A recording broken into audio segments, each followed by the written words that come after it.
Hoy nos encontramos con Javier Díaz, él es el director general de A3Sec, compañía que nace en 2012 fruto de un spin-off de Alienbolt y parte del grupo Teldat, y que comienza sus operaciones en España, pero que ahora está presente en países latinoamericanos como Colombia, Ecuador y México. Su principal misión es prevenir, detectar y reaccionar ante los ciberataques y las ciberamenazas, y para ello cuenta con un fondo de armario de inteligencia basada en datos procedentes de numerosas fuentes digitales y que pone en contexto todo lo que sucede alrededor del globo. Pero bueno, mejor que nos lo cuentes tú, Javier. Bienvenido y muchísimas gracias por estar hoy con nosotros. Pues Mario, mil gracias por el espacio y encantado de estar aquí. Lo primero que me llama la atención de la compañía es la definición que os dais a vosotros mismos, ¿no? Que es la de guerreros digitales. Guerreros digitales porque pues, es un nombre, es una buena campaña de marketing.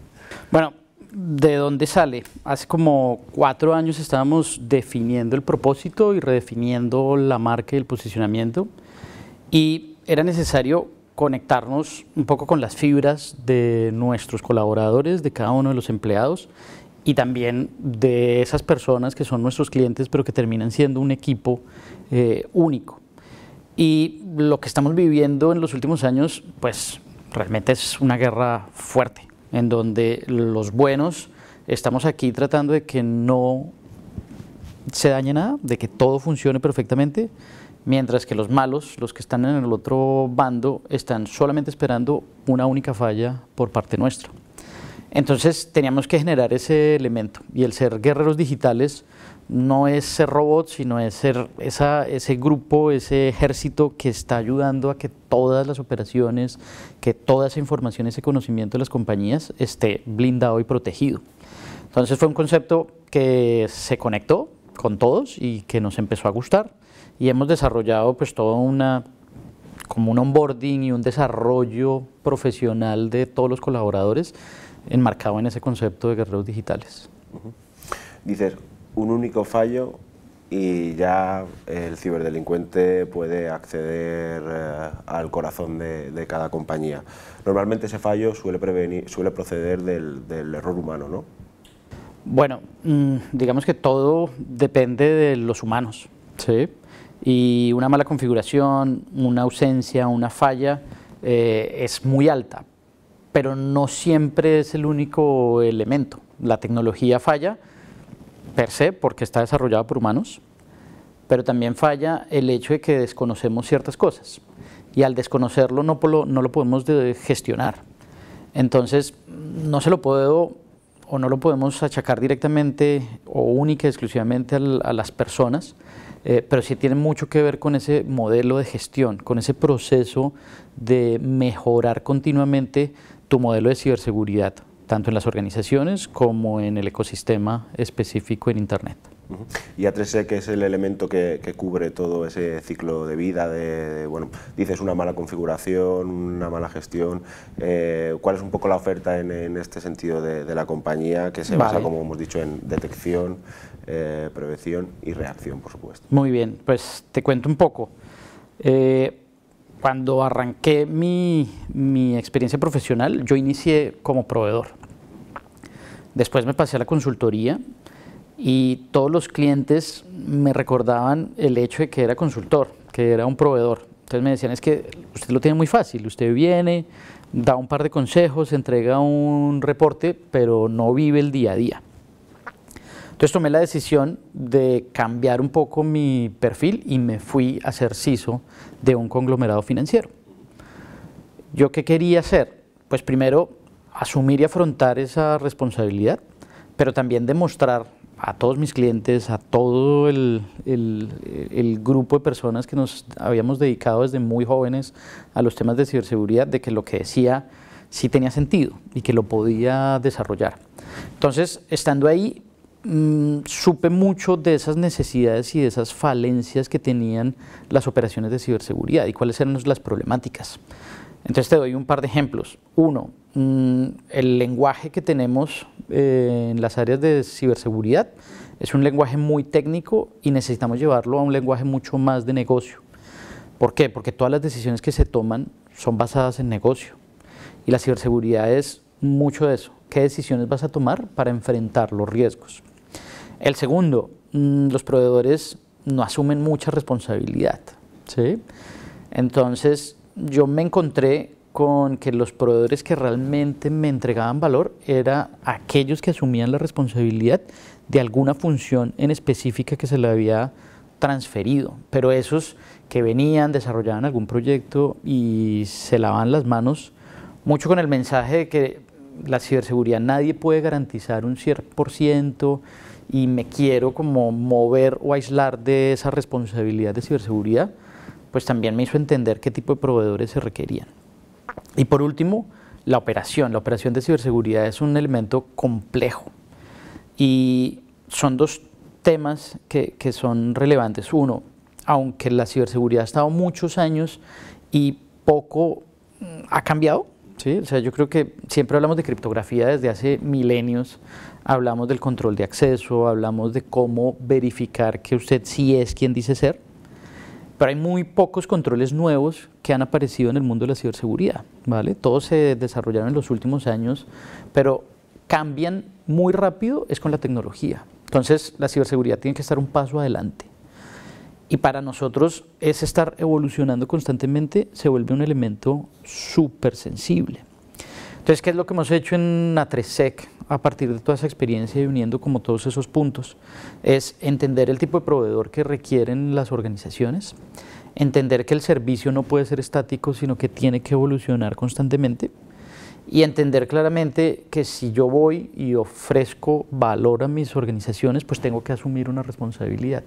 Y la responsabilidad que hemos asumido es que nosotros blindamos esa operación y les ayudamos a que no los vayan a afectar ni en sus operaciones, ni en su reputación, ni que vayan a perder los datos. Es un poco la visión y lo asumimos con agrado y con la máxima responsabilidad. La mayoría de los proyectos de nosotros en la actualidad tienen cláusulas en el que un fallo pues se ve directamente representado en lo que nos pagan los clientes o esas cláusulas que están inmersas en los contratos.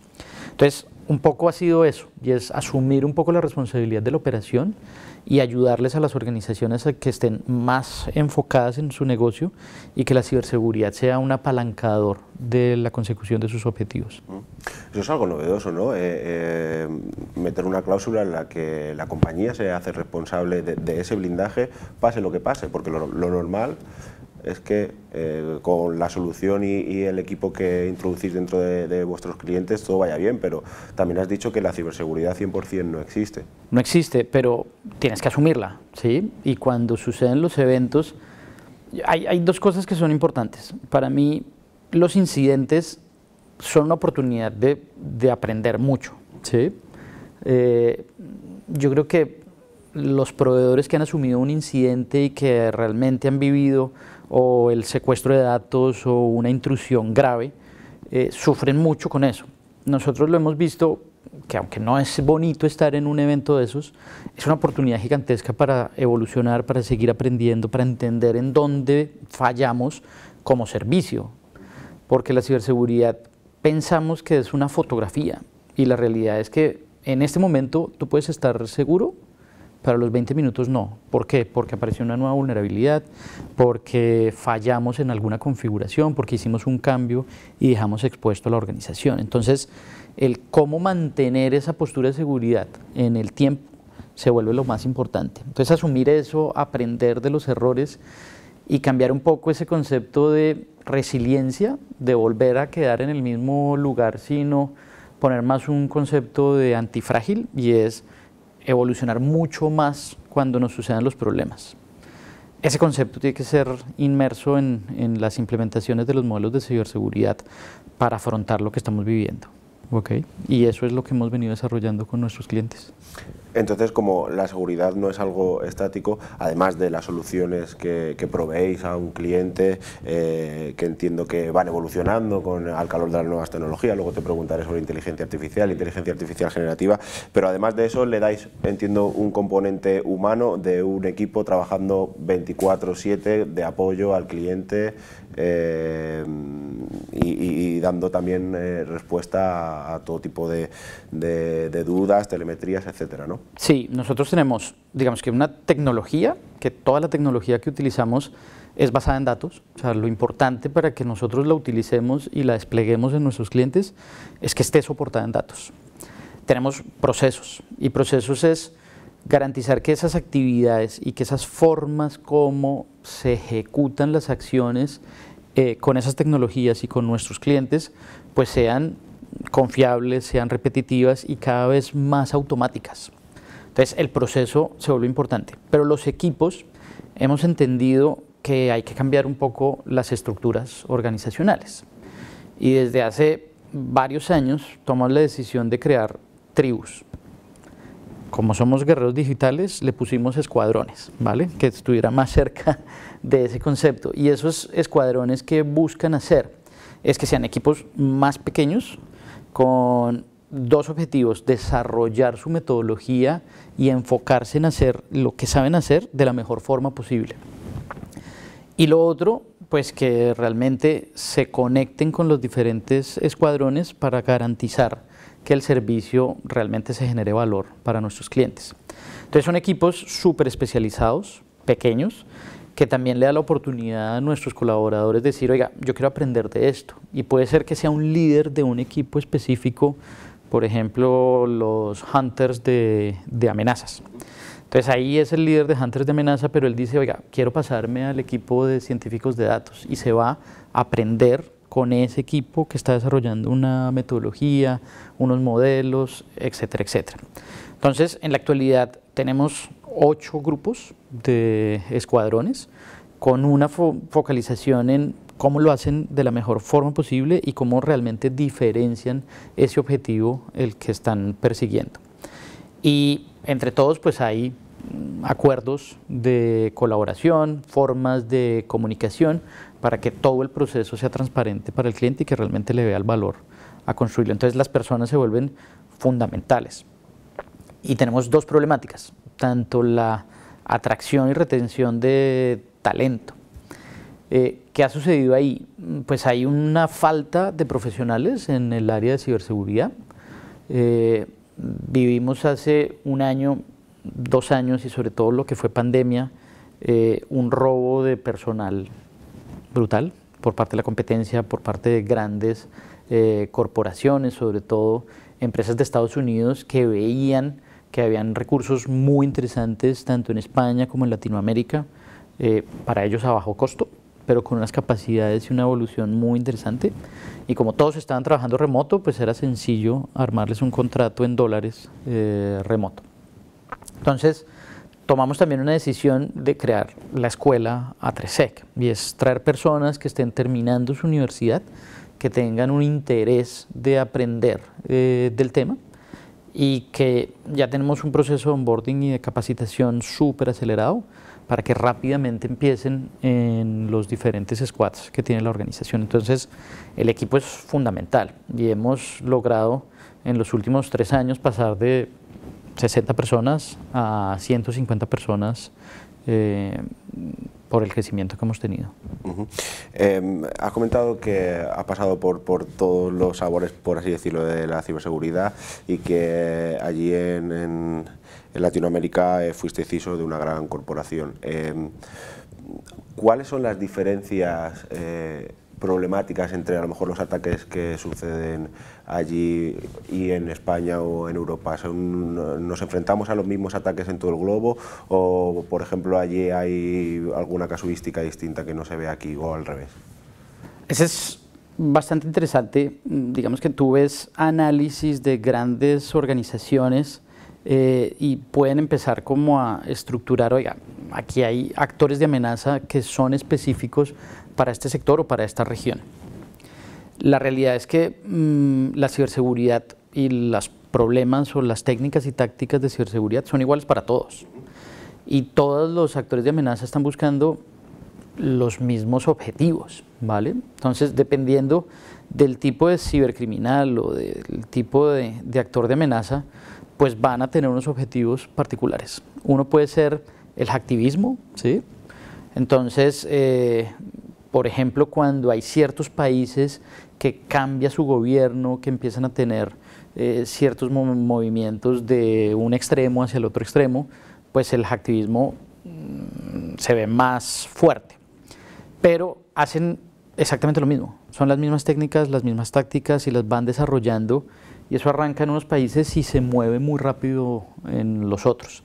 Entonces, lo que sí es interesante es que puede ser que en Latinoamérica empiezas a ver una modalidad o una técnica muy específica, pero que a los días, a las semanas, hace unos años, a los meses, lo ves replicado en Europa, en Asia o en Estados Unidos. Entonces, los retos que enfrentamos por estar todos conectados a la misma internet, ¿sí? Y por estar publicando lo mismo, es exactamente igual, ¿sí?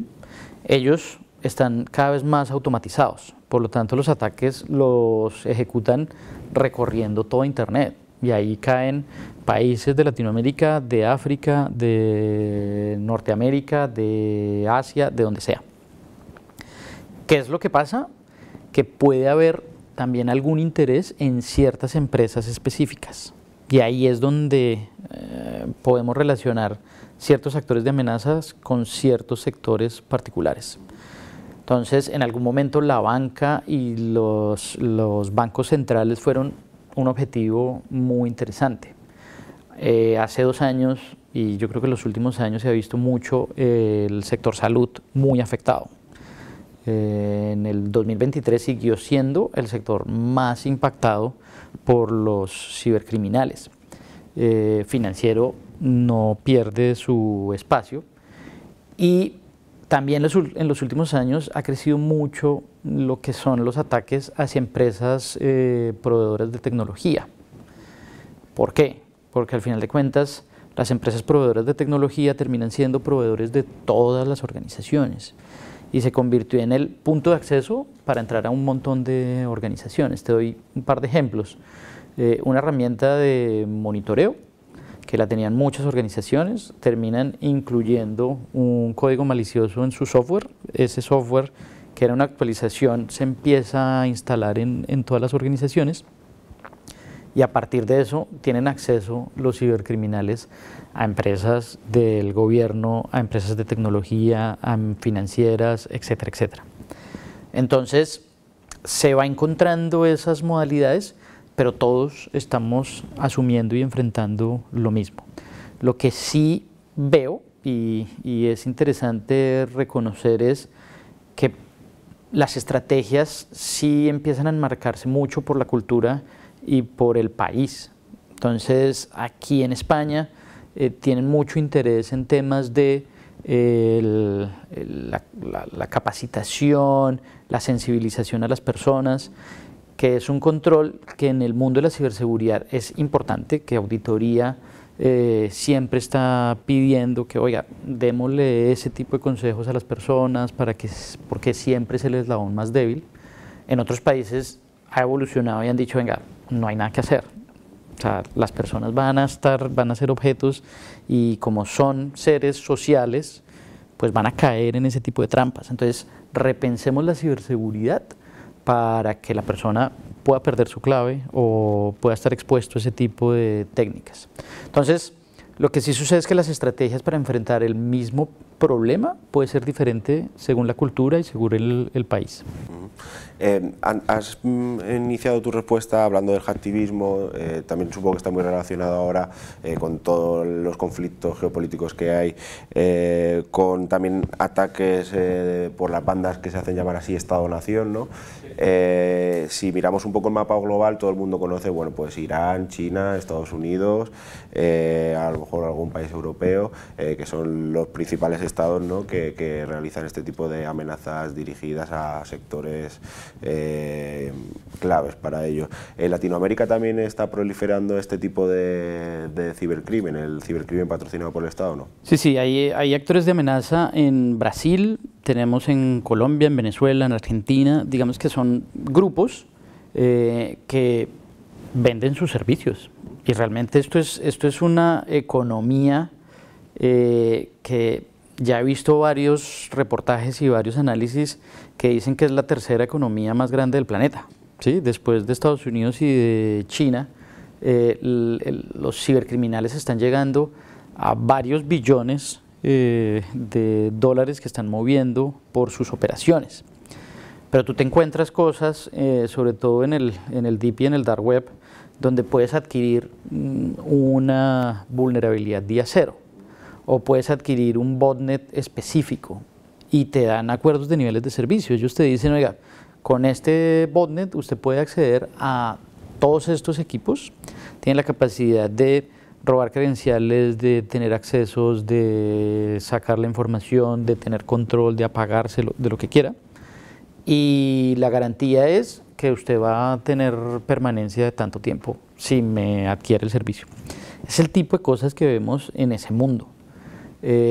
Claro, cuando se acercan estos actores de amenaza a los países, pues empiezan a haber intereses particulares ya mucho más políticos, mucho más de seguridad nacional, en donde el dinero pues también es mucho mayor.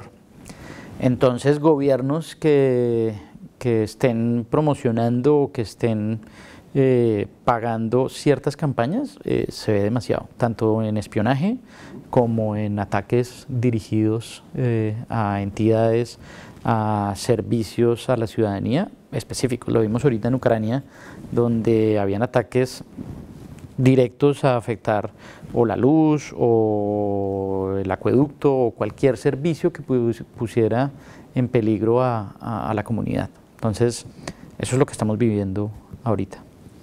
Por último, para cerrar esta conversación, y si te puedo hacer una pregunta un poco más de carácter personal, tú que has vivido en los dos lados, en el lado del CISO y ahora en el lado de proveedor de soluciones de ciberseguridad, ¿cuáles son las diferencias? ¿Cuál es mejor? ¿Cuál prefieres? Yo creo que depende mucho de cada persona, ¿sí? Para mí, el quedarme en una organización teniendo el rol de CISO me generaba como aburrimiento, como que todos los días era lo mismo, como que me enfrentaba a las mismas conversaciones, las mismas personas, y estando de proveedor pues me relaciono con muchas personas, con nuevos retos, y eso lo aprendí mucho cuando estuve en una Big Four, en una consultora. Y el presidente de esa Big Four me decía, es que un año aquí es como una maestría, no se vaya a hacer una maestría, quédese aquí un año más y verá que va a aprender mucho más. Y la realidad es que me gusta eso, me gusta el estar conversando con mis clientes, el entender sus problemáticas y estar resolviendo esas problemáticas. Entonces me llena mucho eso. Igual yo me he salido también un poco de ese sombrero de la dirección y he estado también en otro rol que es el de ángel emprendedor, el ayudar a otros a cumplir el sueño de montar una empresa. Y ese es un rol que también me llena mucho, ¿sí? El compartir experiencias, el apoyar a que nuevos emprendedores construyan una organización, sea sostenible, sea rentable y crezca y genere valor a la comunidad, me gusta mucho y le dedico también mucho tiempo a eso. Entonces, desde mi punto de vista, me parece más divertido porque el reto es constante, pero yo sé que muchos de mis amigos, de personas con los que he compartido 25 años que llevo en ciberseguridad, pues sienten que están mucho mejor en el rol de CISO, ¿vale? y están más estables y sienten más confianza y son más felices. Pero bueno, cada uno tiene sus gustos. Bueno, cuestión de gustos no, mientras haya talento y podamos cubrir todas las posiciones, mucho mejor. Por supuesto. Pues muchísimas gracias, Javier, por estar con nosotros. A ti por el espacio.